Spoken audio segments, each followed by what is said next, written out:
a mountain wrapped in black smoke that smells like a burning furnace. The desert floor trembles under the leather sandals of 2 million refugees. By this sound, you start to see something the musical reading completely misses. The trumpet in Scripture is not a musical instrument. At that exact second, 300 shofars blast into the night. A deafening, jagged wail tears through the valley. It echoes violently off the mountains. Immediately, 300 clay jars smash against the rocks. The sharp crash of shattering pottery. The sudden, blinding glare of 300 torches erupting in the dark. The chaotic scream of 300 men shouting in unison. The Midianite army wakes in pure terror. They do not see 300 men. They see a surrounding wall of fire.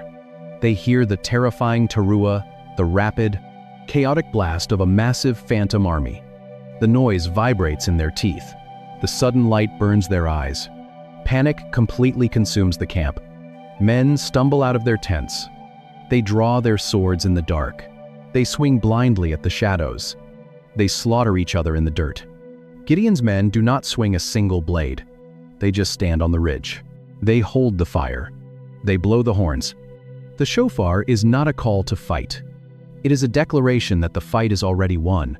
The blast did not give Gideon's men physical strength. It completely unraveled the minds of their enemies. It brought the spiritual reality of God's victory, crashing into the physical world, shattering the illusion of Midianite power, just like the clay pitchers shattered on the rock. Gideon used the shofar to wake an enemy into terror in the dark. But there is a different kind of sleep, a sleep that happens not in a physical valley. It is an invasion. It is the exact moment the realm of heaven violently intersects with the realm of earth, but in the quiet, desperate routines of the human heart.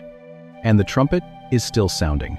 You sit in the driver's seat of a parked car, staring at the glowing white numbers on the dashboard clock, listening to the rhythmic, the heavy thud of the windshield wipers pushing rain across the glass.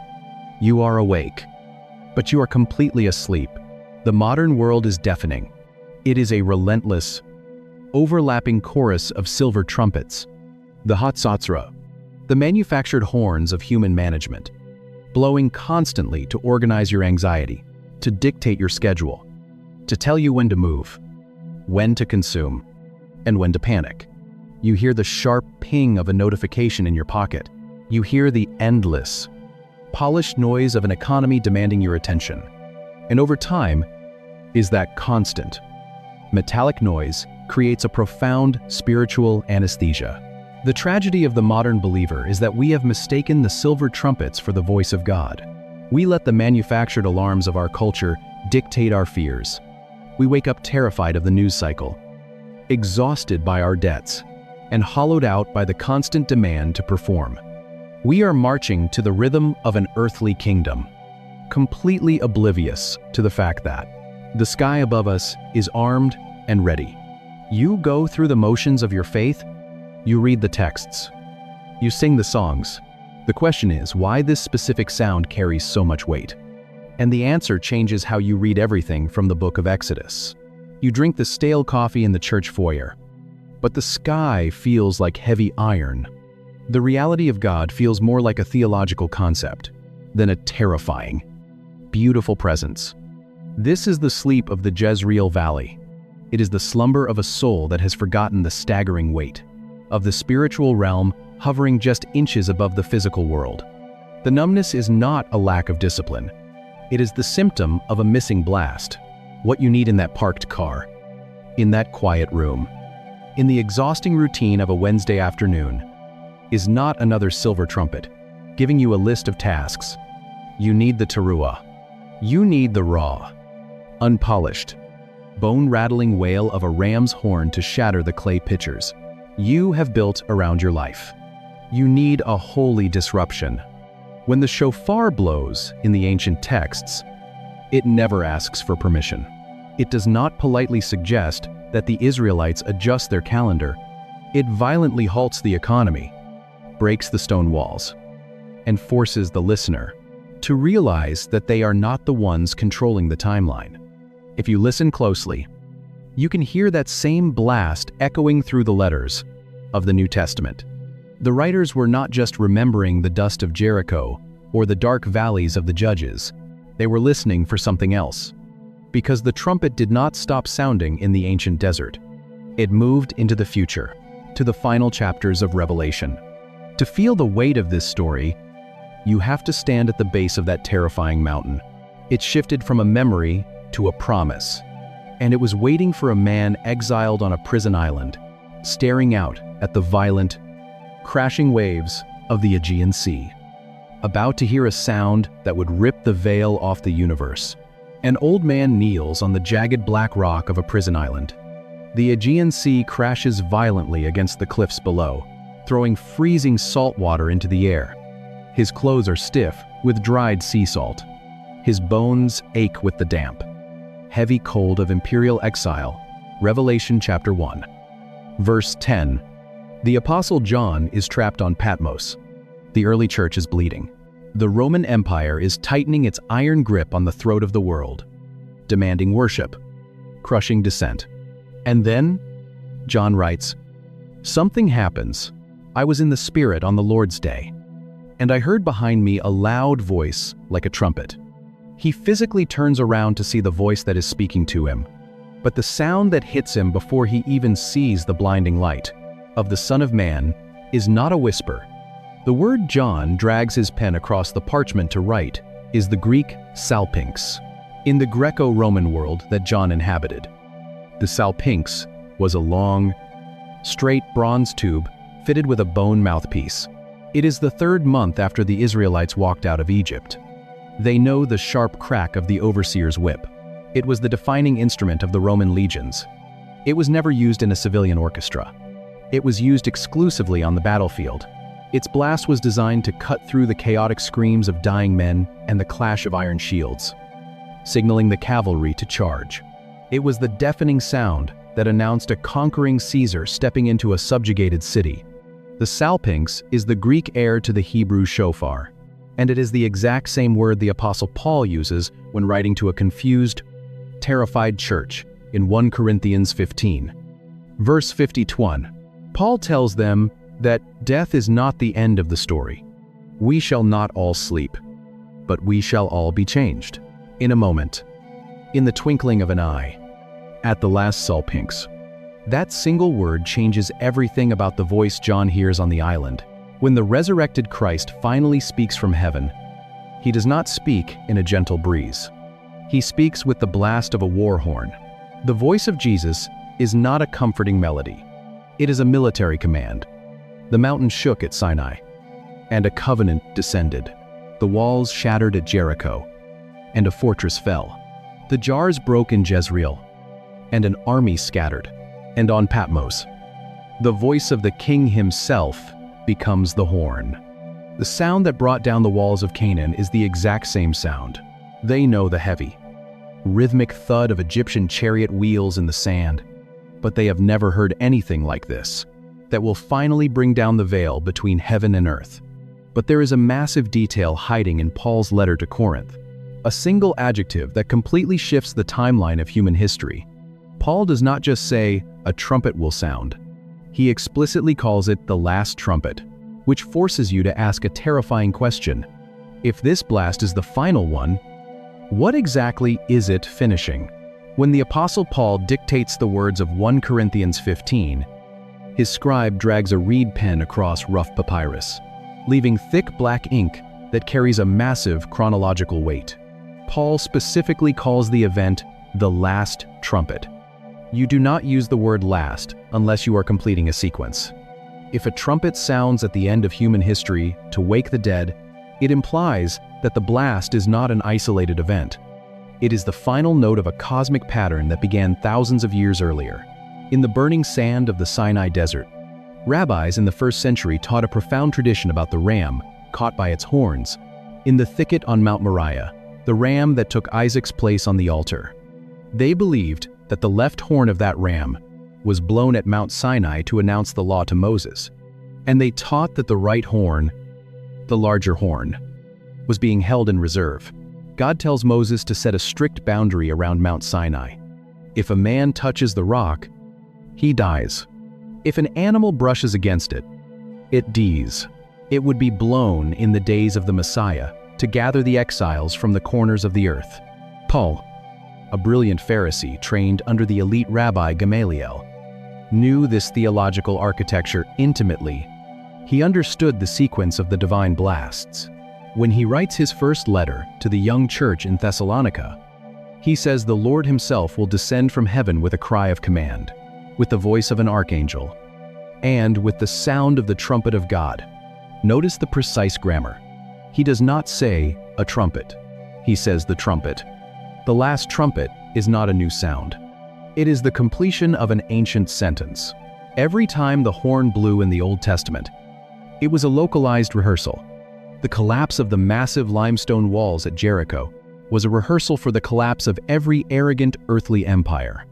The shattered clay pitchers in Gideon's dark valley were a rehearsal for the blinding light of God, finally shattering the darkness of human cruelty. And the piercing teruah on the Day of Atonement was a rehearsal for the ultimate year of Jubilee. In the ancient Jubilee, the shofar signaled that all financial debts were instantly canceled, and all slaves were permitted to drop their tools and walk freely back to their ancestral homes. The blast at the end of the age, the mountain is radioactive with holiness, and the signal that the creator of the universe has descended is not a gentle breeze. Does the exact same thing on a cosmic scale. It reverses the curse of Eden, penetrating the cold crust of the earth, vibrating down into the dirt and marrow, demanding that the grave yield back the bodies of the saints. The grave is the ultimate human debt, and the final salpinx cancels it permanently. But the staggering implication of this sequence does not just belong to the dead who are waiting in the ground, it belongs to the living. And it changes exactly how you walk through the remainder of your life. A mountain shook with a piercing blast, and a terrified nation met their God. 7 priests blew hollowed bones in the desert heat, and a massive stone wall shattered into dust. An autumn alarm pierced the quiet, and a sleeping people woke to face their king. 300 horns wailed in a dark valley, and a massive army scattered in terror. An exiled prisoner heard a voice, like a war trumpet, and the veil of heaven was ripped away. An ancient blast declared the year of Jubilee, and every chained slave dropped their tools and walked free. And a final horn will one day pierce the cold crust of the earth, and the very graves will yield back their dead. Same breath, same king. But maybe the part that stays with me most is the bone itself, the shofar. It is not forged by an artisan. Exodus 19 says that on the morning of the 3rd day, there is thunder, lightning, and a thick cloud, and a very loud trumpet blast. It is not hammered from polished silver. It is just a horn that has been scraped out, violently emptied of what it used to be, solely so that breath can pass through it. If you are in a season where you feel completely hollowed out, where the circumstances of your life have scraped away your plans, your polish, and your predictable routines, you might not be broken. You might be prepared. The silver trumpet looks beautiful, but it only manages the camp.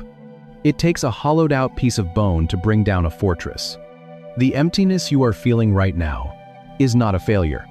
It is the exact prerequisite for the breath of God to move through you. Your hollow spaces are not empty voids. They are instruments waiting for the wind. And may the God who has never once needed our polished silver breathe his life through your hollow spaces and wake you to a victory that was won before you ever drew a sword. The text notes that everyone in the camp trembles. It is a sound so overwhelming that they cannot distinguish between the voice of God. Lightning splinters the sky, thick and relentless, throwing jagged shadows across the sand. And then, a sound begins, and the blast of a horn. But God does not use an instrument forged by human hands to announce his presence. He does not use a silver trumpet, crafted by an artisan, or a bronze horn polished by a priest. He uses something organic, something that once lived. And to understand why that specific detail changes how you read the rest of the Bible, you have to look at the Hebrew word itself, and the breath required to blow it. When you read through the Old Testament, the English translation constantly uses the word trumpet. But in the ancient Hebrew texts, There are actually two completely different instruments hiding behind that single English word, and they serve entirely different purposes. The first is the Hatzotzra. A Hatzotzra is manufactured. It is crafted from a single piece of hammered silver, straight and polished to a shine. In Numbers chapter 10, God commands Moses to make 2 of these silver trumpets. They are blown by the Levitical priests to gather the assembly, to signal the breaking of camp, and to coordinate the movement of thousands of tents. It is an instrument of human order. But the trumpet that sounds at Mount Sinai is not a Hatzotzra. The word in Exodus chapter 19 is the Hebrew shofar. A shofar is not forged by an artisan. It is organic. It does not sound like a harp. It does not sound like a flute. It is a long, piercing blast that vibrates in the chest and the jaw. It is a curved, hollowed-out animal horn, usually from a ram.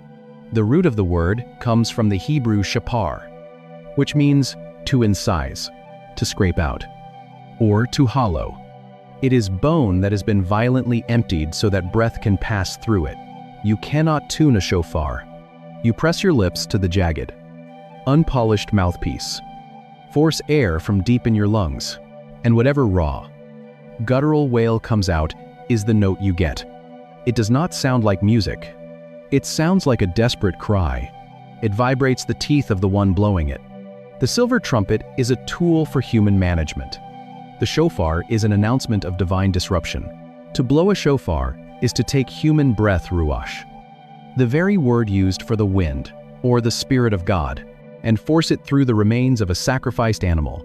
It is life moving through death to produce a warning. This is why the shofar is never used to play a gentle melody in the temple courts. You do not tap your foot to it. It is blown to announce a coronation. It is blown by a watchman on a city wall when he sees dust rising on the horizon from an invading army. It is blown on the Day of Atonement to declare the year of Jubilee, the massive economic reset. It grows louder and louder until the people cover their ears, until they beg Moses to make it stop, where all debts are suddenly canceled and all slaves are set free. The shofar is not an instrument of entertainment. It is an instrument of authority. It signals that business as usual is over. The normal routines of life are being suspended because a higher power is stepping into the timeline. That is what happened at Sinai. When the mountain smoked and the people trembled at a sound they could not control. But the most famous blast of the shofar in all of Scripture does not happen at a festival. And it does not happen at a mountain. It happens 40 years later. It happens when a new generation stands barefoot in front of an impenetrable fortress, holding a weapon that makes absolutely no military sense. Joshua stands in the dust outside Jericho. The walls are impossibly high, thick stone baked by the sun. The massive gates are barred shut. No one goes out. No one comes in. This is the first obstacle in the Promised Land, a fortified city blocking the throat of Canaan. And the battle plan given to Joshua makes absolutely no military sense. They do not build siege ramps. They do not forge battering rams. They do not dig tunnels under the foundation. God tells Joshua to assemble the army, but the soldiers do not lead the charge. The swords are kept sheathed. 7 priests step forward. They carry the Ark of the Covenant, and they carry 7 hollowed-out ram's horns. A massive stone wall crumbles into dust in Canaan. 300 men smash clay pitchers in the middle of the night. 7 shofars. They march. 1 day passes. The Israelites circle the city in total silence. Just the heavy crunch of gravel under thousands of leather sandals. The intense heat of the Canaanite sun beating down on their necks. The confused stares of the archers on the wall. 2 days pass. 3 days. 4 days. 5 days. 6 days. They do not speak. They do not shout. They do not draw weapons. They just walk in the suffocating heat. The silence is not a psychological trick. It is a holy anticipation. Then comes the 7th day. They wake before dawn. They circle the massive stone fortress once, twice, 3 times, 4 times, 5 times, 6 times, 7 times. The tension in the air is heavy. The dust clings to their skin. Joshua turns to the people. He gives the command. The 7 priests lift the curved, unpolished bones to their lips. They fill their lungs with the dry desert air. And they blow. It is a raw, terrifying wail, a sustained, piercing shriek that echoes off the limestone cliffs, a sound that vibrates the jaw and rattles the ribcage. The people release a deafening, guttural shout, and the impossible happens. The thick stone walls do not just crack. They do not slowly lean. They collapse instantly. The earth violently shudders. Dust billows into the sky in a massive cloud, choking the air. The Israelites walk straight forward over the shattered rubble. A king is crowned in Jerusalem. A prophet trapped on an island hears a voice behind him. Same sound, again and again. The shofar is not a military signal. It is a divine invasion. When that horn sounds, the barriers built by human hands can no longer stand. The physical world violently submits to the spiritual reality. Human breath moves through the hollowed bone. But the power that shatters the stone is the breath of God. Jericho falls. The city is taken. But the echo of that specific blast did not die in the Canaanite dust. God commanded that the sound of the shofar be woven into the very calendar of Israel, not just to remember a fallen wall, but to serve as an annual, terrifying rehearsal for a day that had not yet arrived. Every autumn, as the heavy heat of summer breaks and the air turns crisp, the calendar of Israel shifts. Leviticus chapter 23 outlines the appointed times, the divine feasts that structure the rhythm of the year. Most of them have clear historical anchors. Passover remembers the blood on the doorposts in Egypt. Tabernacles remembers the fragile tents in the wilderness. But then there is the first day of the 7th month. God commands a holy convocation, a strict day of rest, but he does not tie it to a specific historical event. Most people assume the trumpet in the Bible is just ancient music, a primitive megaphone, a way to call a crowd together. He simply calls it Zikron Teruah, a memorial of blowing. In English, we usually call it the Feast of Trumpets, which later evolved into Rosh Hashanah, the Jewish New Year.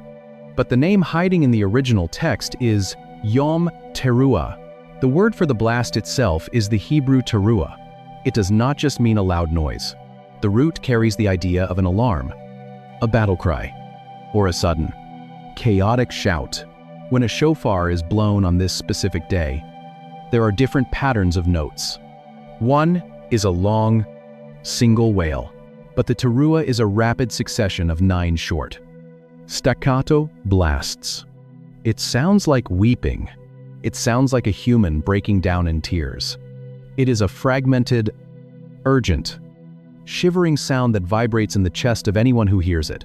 It is the exact same word used in Psalm 89, where the text blesses the people who know the teruah, who know the shout of the king's advance. But it is also the word used in Amos chapter 2, when God warns of fire and judgment coming to Moab with a shout and the piercing blast of the horn. Signal a shift in a battle, or add some ceremonial drama to a religious festival. And it does serve those practical purposes sometimes. That dual meaning changes everything about how you understand this festival. This day is not a joyful celebration of a new calendar year. It is a spiritual collision. The teruah is an alarm clock for the soul. It is designed to wake the listener from the spiritual slumber of the previous 12 months. It initiates the 10 days of awe, a period of intense introspection, weeping, and repentance before the great day of atonement. If the idea that God built a terrifying alarm clock into the ancient calendar to wake his people up is stirring something inside of you, you're exactly who this channel is for. Drop a thought in the comments and hit subscribe.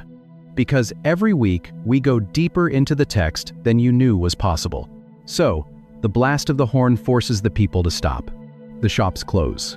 The wooden plows are left in the dirt. The heavy smell of the autumn harvest is forgotten.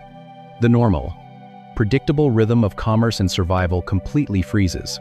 The sound of the teruah demands a radical audit of the soul. It is a reminder that the king is in the field, approaching the gates. and the heavenly books of life and death are about to be opened. Every blast of the ram's horn, but if you look closer at the raw Hebrew words beneath the English translations, at what actually happens the moment the air is split, is a physical demand to repent before the timeline runs out. But in the ancient Hebrew mind, the alarm of the trumpet was not only meant to wake up a sleeping conscience, it was meant to shatter the darkness. And centuries before, the prophets began warning of a final cosmic trumpet. A reluctant judge in Israel proved exactly how that happens. Midnight in the Jezreel Valley. Thick, suffocating darkness. The Midianite camp stretches across the valley floor. 135,000 soldiers sleeping in the dirt. Camels breathing heavily. Sentries fighting the heavy pull of sleep in the cold Canaanite air. Gideon stands on the rocky ridge above them. He has exactly 300 men. It is not an army. It is a suicide mission. And the weapons he gives them make absolutely no sense. He does not hand out iron swords. He does not distribute bronze shields. He does not issue spears. He hands out clay pitchers. Empty, fragile jars. Inside each jar, a smoldering torch. In the other hand, a ram's horn, a shofar. 3 companies, 100 men each. They creep down the hillside. They navigate the jagged limestone in the pitch black. They quietly surround the perimeter of the massive enemy camp. They wait in the freezing night air. Gideon raises his horn. He presses the rough bone to his lips. He fills his lungs. He blows.